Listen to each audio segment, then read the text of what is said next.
Hi, this is Dirk Mueller, and I would like to thank first PI for inviting me to give a talk in this fantastic seminar on what's possible. And my talk is going to be about laser and motion coordination enabling new opportunities in microelectronics manufacturing. I'm with Coherent, and Coherent sees itself as playing in many different markets. This is an example of 3 of those markets that we play in. On the left-hand side, it's precision manufacturing that can involve, for example, also medical devices like stents. Then we work in life sciences and also in surgery, making lasers for surgery. And we also do quite a bit of work in the market of microelectronics. And that's mostly what the examples I'm going to talk about are going to focus on. The talk is really structured to highlight many different ways of how you can actually control the beam with respect to the workpiece. So there's the motion control of getting the beam to the right position on the workpiece, but then there's also the timing control, and both of those have to be coordinated at the same time. And these 3 schematics are intended to illustrate some of those techniques. Perhaps the most commonly used is the galvo scanner. And the galvo scanner allows you quite a bit of flexibility, which is a great advantage. But it does have some challenges when it comes to making very small features or features that have to have very high placement accuracy. In the middle, I'm showing a schematic for line beam scan. So the line beam scan has the great advantage of being able to cover a very large area with a very uniform beam, and this can be great for applications like laser liftoff that I'm going to talk about later on. The mass projection type of beam delivery system addresses the issue of high accuracy. Mass projections can achieve accuracies of sub-micron level, and that can be important for some other microelectronics applications. The smartphone is really a great device to showcase all the different laser processes that come to play in microelectronics. And so you can look at the smartphone, and there are laser applications used in the display manufacturing, like annealing and liftoff. Then there are laser applications in the main PCB board manufacturing, where you have to drill micro vias into the PCBs, just as there are applications in the battery manufacturing and some things that involve the case itself, like for marking applications. So the first application I'm going to talk about is a galvo scanner-based application that combines galvo scanner with translation stages and very precise pulse control for the laser. And the application that I picked to highlight the coordination here is OLED manufacturing. OLEDs are becoming more and more prevalent in mobile devices because they have extremely high brightness, and they can also be very energy efficient. In order to make OLEDs, you usually do the manufacturing process at a very large scale. So these OLED displays are manufactured on meters of scale, but then have to be configured into the actual device scale afterwards. So they have to be cut down. In order to cut down the OLED material, you are oftentimes using ultra-fast lasers, because the OLED material is a stack of very dissimilar materials, and some of them can be quite heat sensitive. So in most of the applications we serve, we're either using a picosecond or a femtosecond ultra-fast laser. And even using an ultra-fast laser can be not quite enough. You have to actually go to the UV wavelength in order to get the minimum heat affected zone on your workpiece.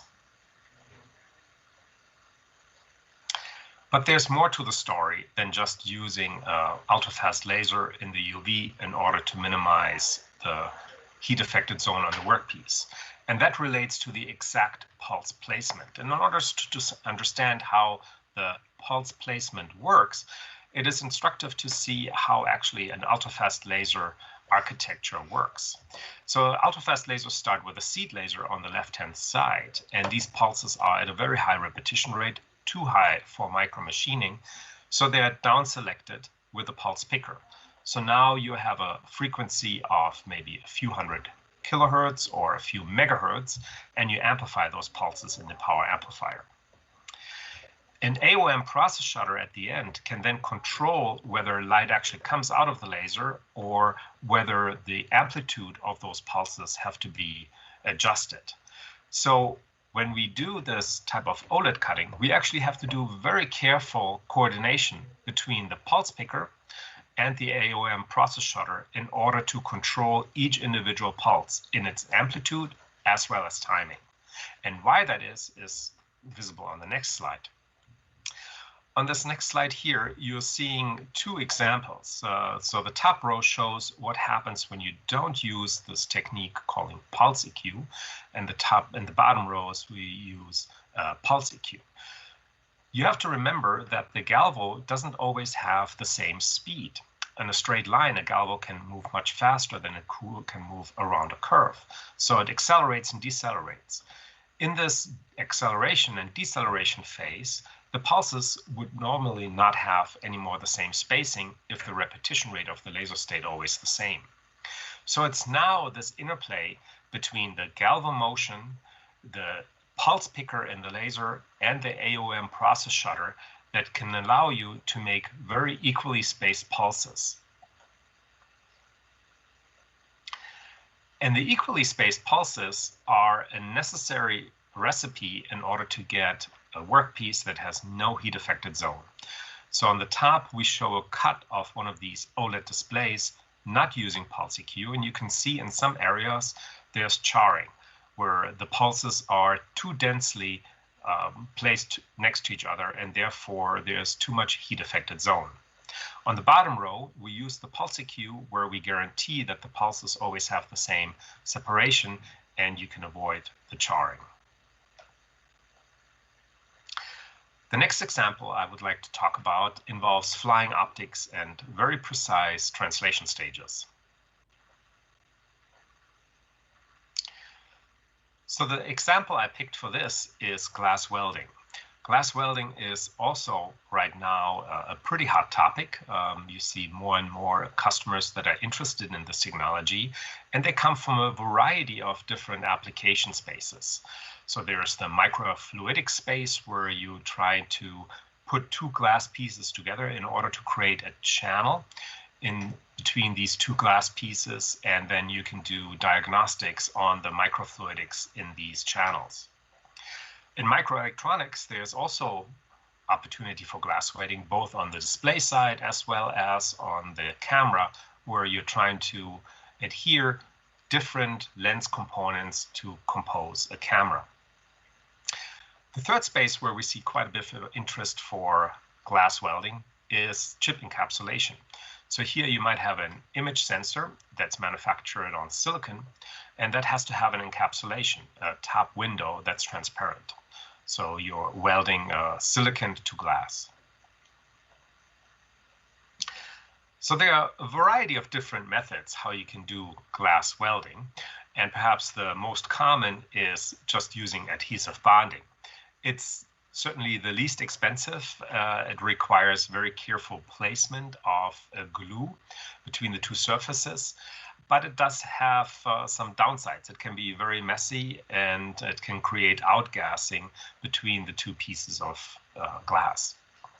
Another method is to use frit or feed welding, where, similar to the adhesive, you put some layer in between the two pieces before you weld them, and then you heat up this frit or weld with a laser beam. This gives you a little bit more spatial control, but it does have the downside of really heating up the workpiece. A third pretty commonly used method of putting glass pieces together is ionic bonding, and it's perhaps the most sophisticated way of attaching glass pieces together, but it requires some very, very clean surfaces, which may not always be given in a high volume manufacturing environment. So what people are using now more and more is the method of using ultra-fast lasers in order to do glass welding. So the ultra-fast laser beam is focused at the interface and only creates a melt pool in a very small region that's maybe tens of microns wide. And this works because the laser beam is creating an ionization in the material, in this dielectric, and these ionized, these free electrons then again do another ionization through an avalanche process, and at the end you have a melt pool at the interface between these two glass pieces. The reason why I wanted to highlight this particular application is because it requires actually very precise control of the focus position. You have to have control down to about plus minus 10 micron of the focus with respect to the interface of the two glass pieces. So if the focus is too high or too low, the process doesn't work. And this can be achieved with using an autofocus system that might actually go through the same beam delivery system as the laser beam that's doing the welding. And when we put all of these ingredients together, a good autofocus system and very precise stage control, we can demonstrate welding glass to glass, or we can even weld glass to coated materials like other glasses that are coated, or we can weld glass to silicon or to metal.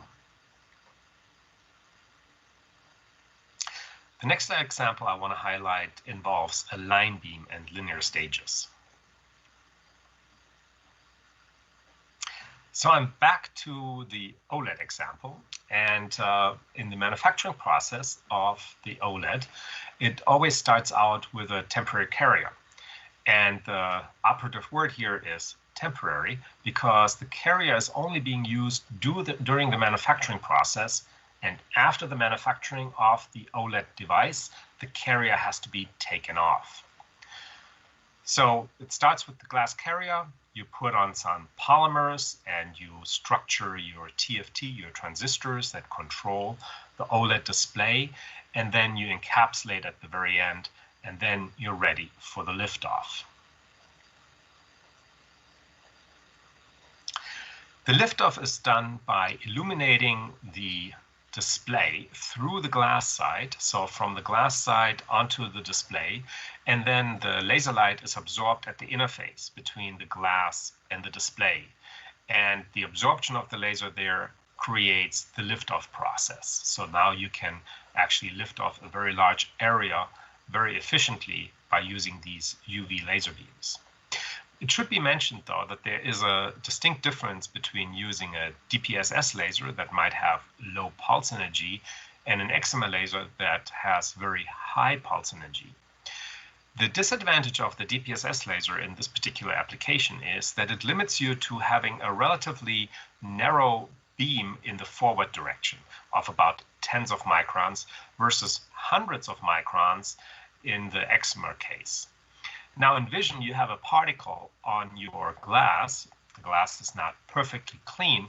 That particle will throw a shadow. And if you have a very, very narrow beam, this shadow can actually create a defect or can create lower yield of the liftoff process. When you use a wider beam, because you have higher pulse energy, the same size of particle would throw the same shadow, but now it's only a very small portion of the overall beam, and therefore the liftoff process still works. Another advantage of using a laser beam that has a very high pulse energy is that you can make it very long in the transverse direction. And making the laser beam very long in the transverse direction means that you can cover a very wide area all with one scan. Having a wider area allows the end customer to configure the OLEDs later on in a larger variety of different sizes, because the manufacturer may decide to make out of these OLED displays different end size displays, different TV sizes, or maybe mobile device sizes. The last example I would like to talk about in this series of how motion control and laser control come together is mask projection and steppers. As an example for another application that uses a stepper and mask projection, I chose another display application. This time it's micro-LEDs. Micro-LEDs are manufactured generally in 3 different wafers because you can't make each color, red, green, and blue, on the same wafer. So you have to manufacture them separately, and after you have manufactured them, then you have to transfer them, put them together to make a colored pixel on a new substrate material. This involves 2 steps. It involves first taking the micro-LED off the original manufacturing wafer, and it also involves putting it now onto a new wafer or a new substrate in the new configuration. I've already talked about the laser liftoff process in the previous slide, but I want to now also highlight, in addition to the laser liftoff, the actual placement of these micro-LEDs on the new material. So let's first talk about the laser process that actually detaches the micro-LED from its carrier, which is sapphire. So the micro-LED is manufactured on a sapphire wafer and then has to be taken off this wafer. For this, we use UV light because it turns out that UV is transparent through the sapphire. So that's great for getting the energy at the interface between the sapphire and the micro-LED. But it is actually absorbed by the micro-LED itself. So similar to the liftoff process that I talked about in earlier slides, you're creating now a gas form between the carrier and the device in order to lift the device off the sapphire substrate. But now we still need to talk about the high precision of placement accuracy. As I mentioned, these micro-LEDs are only about 10 or so microns in size. So the overall pixel may only be 20 by 20 micron. So this requires really high placement accuracy. And we can do this actually with a laser, and we can do this in high volume because the laser can transfer many micro-LEDs all at the same time. But in order to get this very high placement accuracy, we actually cannot use a galvo scanner.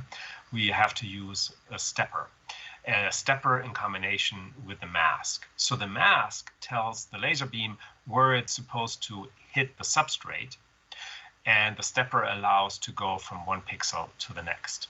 So this combination of mask and stepper allows us to do a mass transfer of many micro-LEDs with very high micron or submicron precision. And with that, I would like to thank you for your attention, and I hope I was able to give you a little bit of an impression of how the motion control and laser control really enable new applications in microelectronics space.